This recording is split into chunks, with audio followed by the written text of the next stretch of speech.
नमस्कार, न्यूज 24 देख रहे हैं आप। आपके साथ मैं हूं उज्जवल मिश्रा। उत्तर प्रदेश के अंदर छोटे छोटे राजनीतिक दल कितनी हैसियत रखते हैं, इसका अंदाजा इस बात से हो सकता है कि एनडीए हो या इंडिया अलायंस या कोई भी बड़ी पार्टी हो, इन छोटे छोटे दलों पर डोरे डालती रहती है।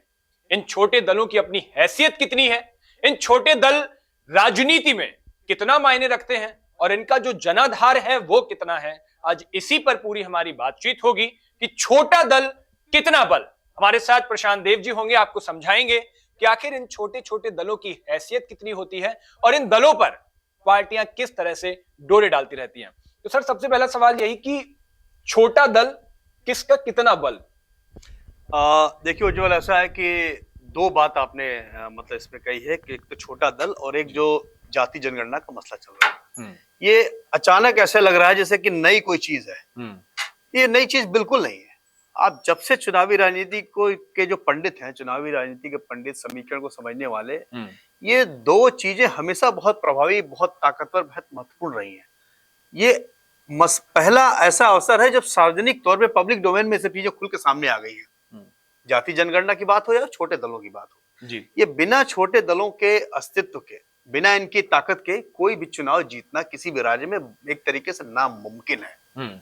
और जब भी हंग असेंबली या हंग पार्लियामेंट जब आई है, वो तभी आई है जब ये वोट चारों तरफ स्प्लिट कर जाते हैं। तो जैसा कि सबको पता है कि 1931 1941 में जो जनगणना हुई थी, जाति जनगणना जी, उसके जो आंकड़े मतलब बाहर कभी नहीं आए, दोबारा जनगणना नहीं कराई गई। तो उसका एक नेगेटिव पॉइंट ये था कि जाति संघर्ष या जाति में बांटना ठीक नहीं है, लोकतंत्र के लिए ठीक नहीं है। लेकिन उसी जाति जनगणना के आधार के इर्द गिर्द ही हमारी चुनावी प्रक्रिया है, उसमें घूमती रहती है। तो वो भी एक सच है, लेकिन वो छुपा हुआ था। लेकिन नीतीश कुमार जी ने जो एक जाति जनगणना को एक तरीके से पब्लिक डोमेन में डिस्कोर्स मिला दिया, तो उसका असर अब चारों तरफ से राजनीति में दिखाई दे रहा है। जैसे आपने जो एक लाइन बोली कि छोटा दल कितना बल, बहुत बलवान है, बहुत शक्तिशाली है, क्योंकि बिना इनके काम चलना नहीं है। आपको जैसे कि पिछली वीडियो में मैंने बताया कि जो पॉकेट्स हैं वोट बैंक के, वो फिक्स हैं जी। ये वोट बैंक फिक्स नहीं है, ये जो छोटे दलों के नेता है ना, वो फिक्स हैं। अगर जो छोटे दलों के नेता, जैसे कि मैं बात करूं कि उत्तर प्रदेश की ही बात करें, उत्तर प्रदेश में अपना दल की नेता अनुप्रिया पटेल, ठीक है, निषाद जी, राजभर सुहेलदेव समाज पार्टी के नेता राजभर, ये जो इनका वोट बैंक है 3%, 4%, 5% वाला, ये कहीं नहीं जाते। ये वहीं जाएंगे जहां इनके नेता जाएंगे। जहां इनके नेता जाएंगे ये वहीं जाते हैं जी। यही सच्चाई है, आज से नहीं, जब से इनका अस्तित्व है तब से सच्चाई है। तो इसीलिए छोटा दल कितना बल की जो आप बात कर रहे हैं, बहुत बलशाली है और इनकी ताकत बहुत ज्यादा है।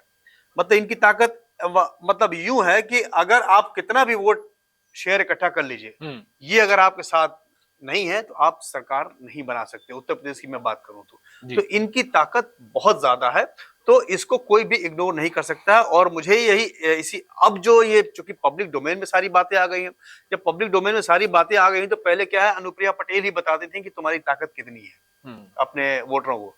अब पूरा देश जानता है, और वो वोटर भी जान रहे हैं कि पूरा देश जान रहा है कि हमारी जाति के लोगों की ताकत, कि मेरी ताकत कितनी, मैं 3% हूं लेकिन मेरी ताकत कितनी है।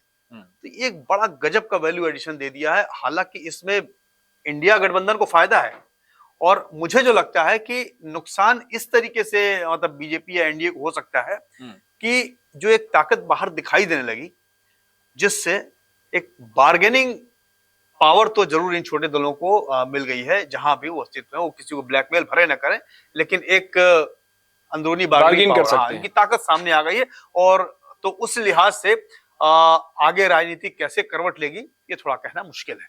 तो एक सवाल अब ये भी उठता है कि जो बड़े बड़े दल जब छोटे दलों पर डोरे डालते हैं, कई इनको लुभावने वादे देते हैं, किसी को मंत्री बना देंगे, किसी को ये, जब छोटा दल बड़े दल के साथ मिलता है तो बड़ा फायदा किसे पहुंचता है? देखिए, बड़ा फायदा की आप बात करें तो फायदा इस पर दोनों को है। जाहिर सी बात है कि बिना इनके बड़े दल का काम नहीं चलना है, ठीक है, उनका अस्तित्व इस पर निर्भर होने लगा है धीरे धीरे। अभी कोई ऐसी क्रांति नहीं आ गई है कि आपके विकास के नाम पे या बाकी किसी आपके परफॉर्मेंस के नाम पे आपको सारे वोट मिल जाए। तो ये जो सच्चाई है ना जातीय समीकरण का, जिसके कर्ता धर्ता मुखिया छोटे दल हैं, तो छोटे दलों का अस्तित्व बना हुआ है, वो अपनी ताकत अपनी बना के रखे हुए हैं। तो उसमें फायदा दोनों ही के मिल रहा है। जाहिर सी बात है कि इनकी ताकत धीरे धीरे और ज्यादा मजबूत हो गई है, बहुत मजबूत हुई है।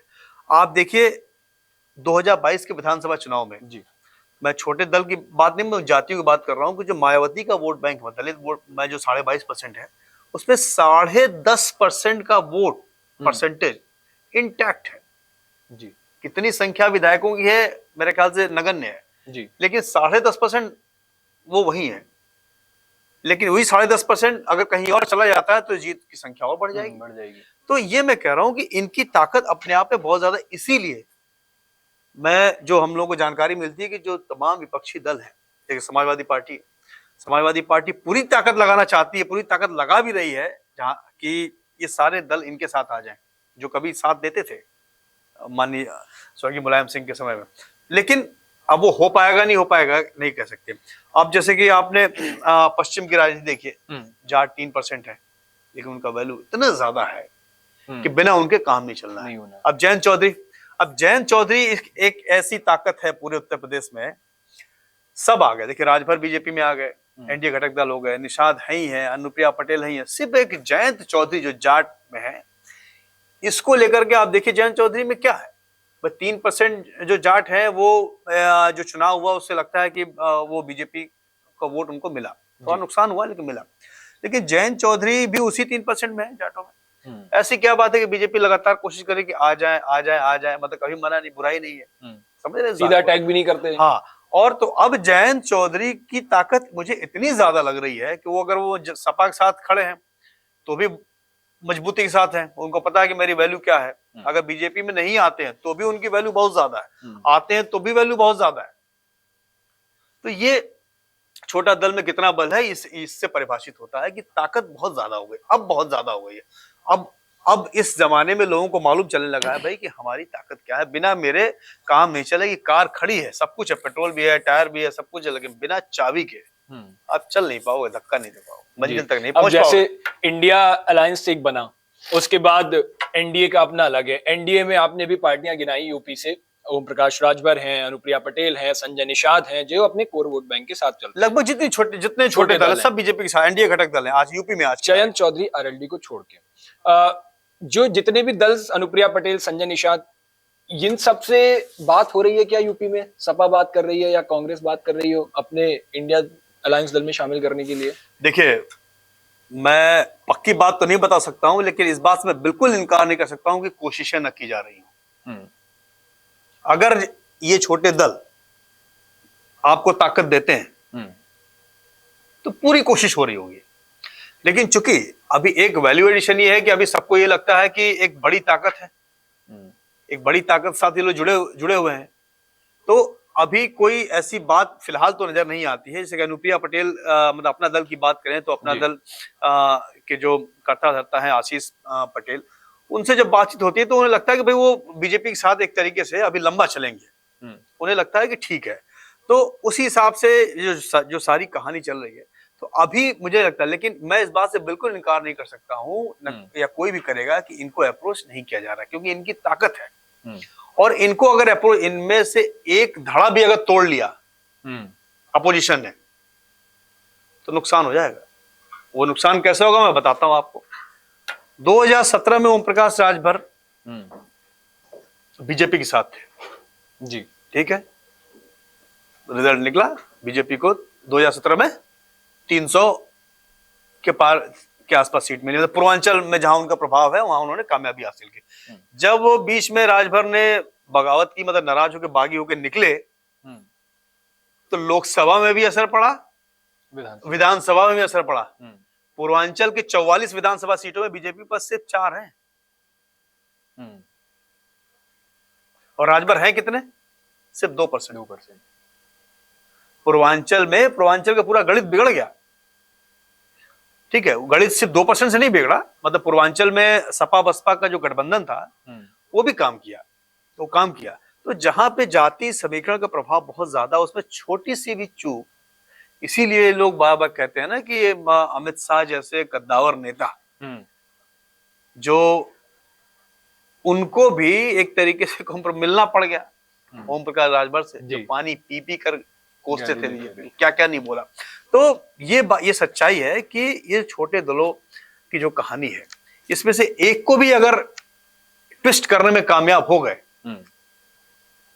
ऐसा नहीं है कि देखिए अनुप्रिया अपना दल की जो दूसरा धड़ा है, जो कृष्णा पटेल वाला, वो भी ताकत लगाती है, कई जगह मात भी दी है, तो वो समाजवादी पार्टी के साथ है। तो ये जो जगह जगह सेंधमारी करने की कोशिश कर रही है, ऐसा थोड़ी है कि वो सपा नहीं चाहती होगी हमारे साथ आ जाए या ये गठबंधन का हिस्सा बन जाए। तो ऐसे में जब इंडिया गठबंधन भी इन पे चाहता हो कि आ जाए, इधर ये भी चाह रहे हैं कोई ऐसी चीज हाथ पकड़ के सब खींच रहे, तू भी मेरे पास आ जा, तू भी मेरे पास आ जा। ऐसे में इस छोटे छोटे दलों की अपनी भूमिका को अपनी ताकत को समझने में उनको ज्यादा देर नहीं लगेगी, वो समझ चुके हैं कि उनकी ताकत क्या है।